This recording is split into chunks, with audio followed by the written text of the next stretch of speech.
Good morning guys! Aga pa ko nakabati guys. May balita naman guys. Minadula naman ko ng bata.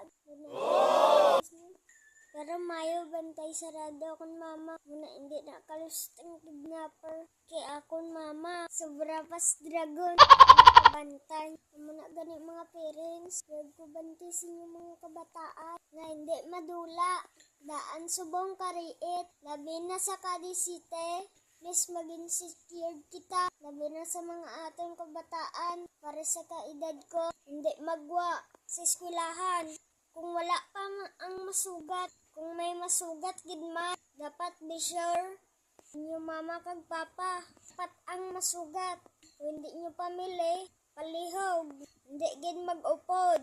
Labi na sa mga gapaas maestra kag maestra ko no. Makakuha ka lang bata. Ba, hindi ka lang padakabuhi na. Kimapudpud ka gid sa kade. Madakpan ka gid sa mga pulis. Please, parent, unahan nyo gid. Sugat inyo kabataan. Pagbalaan nyo gani. Nagbuhi na. Una na kamuhula. Labi na grade 1, grade 2, grade 3. Sugatan nyo inyo bata.